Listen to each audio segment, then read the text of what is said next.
I'm Logan Crawford, and right now on Spotlight, we're delighted to welcome Donna Lynd, the talented author behind the gripping mystery novel, Leaving Innocence, a Gran and Bass Olson mystery.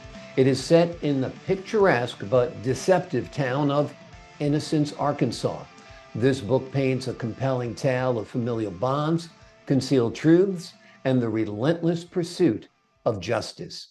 We're delighted to have this very talented author join us here today on Spotlight. We thank our team at Atticus Publishing for helping us put her in the spotlight today. And we ask viewers like you to support writers like her by subscribing to our channel and, more importantly, purchasing this wonderful book. The links are below the interview. Donna, great to see you here today. Thank you so much, Logan.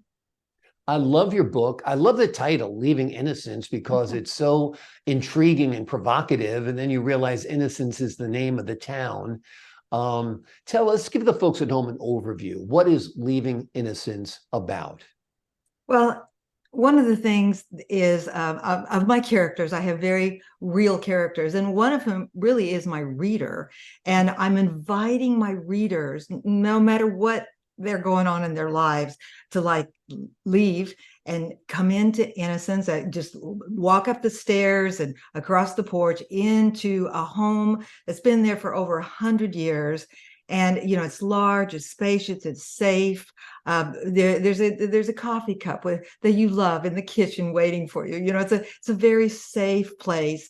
But in it, outside, there's a storm, a very big storm. And as you walk through, you're going to realize that the woman who owns this home, her name is Gran, her husband is dying. It could be a very bleak time, but she's a very special kind of woman. And then she learns, she's cared for him for 17 years, he's crippled, blind, that her son, who had died before, she thought in a car accident, was actually murdered.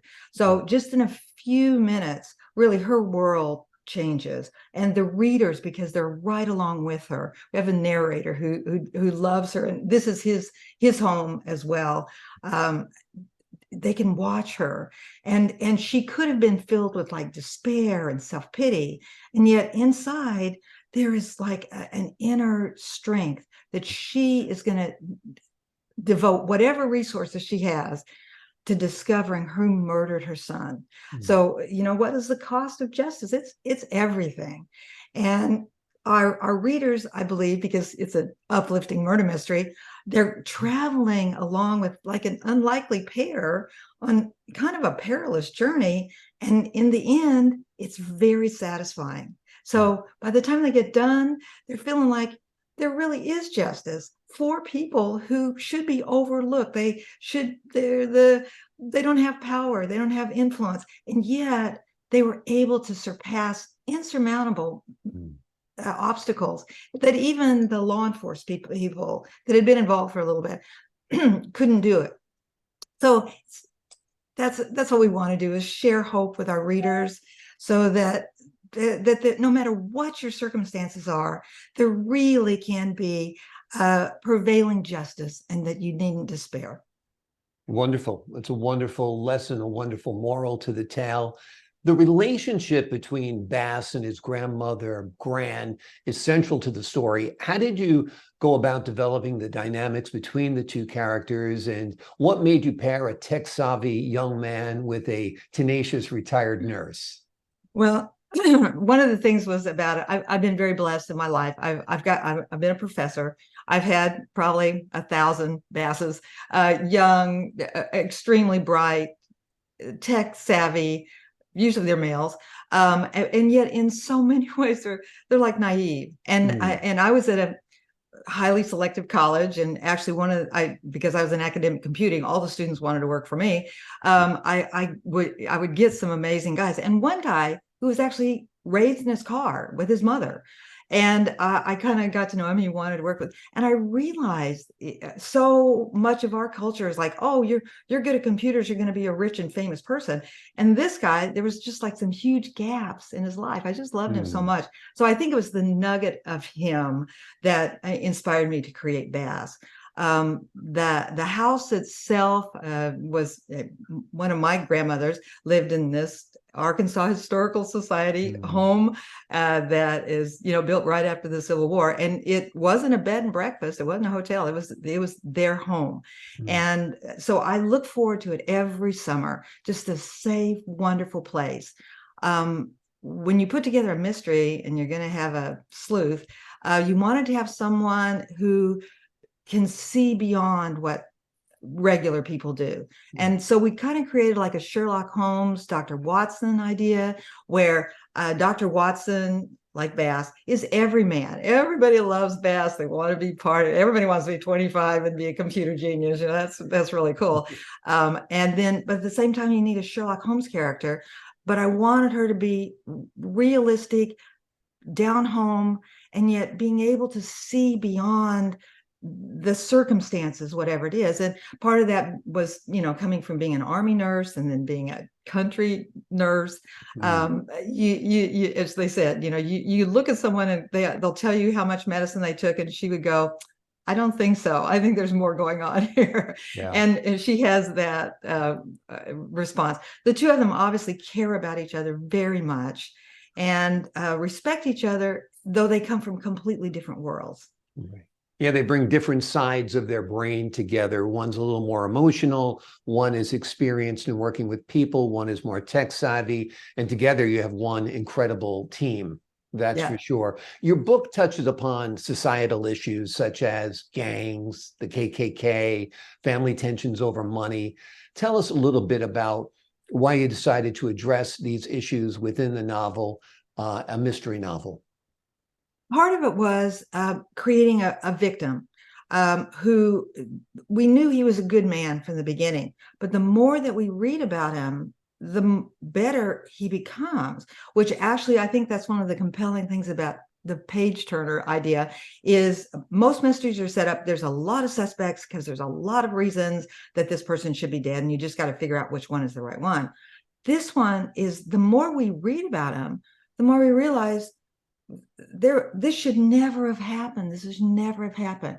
And so like law enforcement, like society, we kind of look at like the simple go-to answers. Oh, it had to be a gang. Oh, it had to be this. It had to be that. And as they explore each one and they realize that they're a dead end, it allows us to go a little bit deeper, really into the human motivation that's behind some of organizations that are able to accomplish bad things, but what would be the personal motivation behind it. And I think that was one of the reasons why I wanted to go there as well, is when you're an individual and you're seeking justice, it's easy to become overwhelmed when it looks like there's a lot of people that are against you. There's a KKK or there's a gang. But the reality of it is, with this inner drive, this inner knowledge of, we really can find out what happened. It gives you the courage to face really insurmountable odds. And I think the reason why I picked some of those were they have such bad reputations that I didn't have to actually go into the particulars. You could just kind of mention KKK and everybody's like, oh, that's bad. Right. Exactly. Now, your book is filled with unexpected turns and complex characters. How did you go about mapping out the plot twists and deciding which direction the story would take? Were there challenges in ensuring every piece of the puzzle would fit together perfectly by the end? We did our best. It was originally, I think we just said, it was originally a screenplay. And as you know, when you're writing script, essentially every word, every action needs to lead to a good story. Otherwise, you get rid of it. So that was part of it. It was originally just all dialogue and action. And then I was encouraged by a mentor. Really, this should be a book first, and then let's go from that. Because of that, I think it allowed us to make sure that every action, once we start the story, every single thing's built. We don't have a week here, or go to this place unnecessarily. It's like, once we start this journey, we're going. Yeah, we're going to go until we get to a good act 3. So yeah, we mapped it out. Well, yeah, and like you said, screenplays by nature are more to the point. There's not a lot in the description of the color of the paint on the wall. that can make people fall asleep, I find sometimes. Thank you. So Exactly. but you've also preempted my next question is, have you visualized this as a film or a series, perhaps? And Oh, obviously you absolutely. have right from the start, right? Yeah, absolutely. Yeah. Yeah. And again, I love we have some lovely source now where different streaming services and channels really are aiming for we would call it a wholesome entertainment. You don't have to do the splatter gore, you don't have to do the creepy stuff that goes on. And there's a desire for it. I've been very fortunate for my book. A lot of public librarians, they are delighted to get a book that's a real read, that they know if they put money into it, that people are not going to be offended. And I also got some lovely support from book clubs. They're like, we keep trying to find good books to read, but we get into the middle of it and we're all aghast at what happened. So that part, I'm real thrilled about that. That's one of the things that we can offer, and that there is just a hunger for that right now, I think, in terms of our society and what media has to offer people. Absolutely, absolutely. I think it'd be a great film, a great series. And like you said, it's part wholesome, part mystery, part a lot of things, but none of it is offensive. It could be read by anyone, which is Yeah. great. Um, Now this is a Gran and Bass Olson mystery. Is this one of many books? Tell us a little bit We're about the working on it. We're series. working on the second one. Yeah. Okay. Okay. And how far along are you, and what kind of ideas Well, do you we're have for the about second one? chapter 12 is about where we are. Okay, good, good. So So you got some work to do, but you've gotten got some some work work to do. done as Yeah. well. Yeah. Exactly. How important was it for you to set this novel in Arkansas? I know myself, I'm much more inspired when I'm in New England or the Deep South than I am when I'm in Florida or California, because perfect places don't make for great settings. You know what I mean? That's true. So I That's true. guess that's why you chose Arkansas. Tell me what it was like, the thought process. This was based on your grandmother's real house and that kind of thing. So And take us yeah, back on the thought processes there in developing the town of Innocence. well, and the one thing about it is, like right now, if you were to actually visit there, that time no longer exists. Mhm. Kids in this town, in this small town, would indeed, be playing with their phones and all Yeah, that. This is probably a town that used to exist, but may not anymore. yeah. But absolutely, the small town idea where people can share themselves, and there's a nice relationship, and there's a security that they're not going to move out next year. They're not going to be transferred to another place. This is where we live. This is our roots.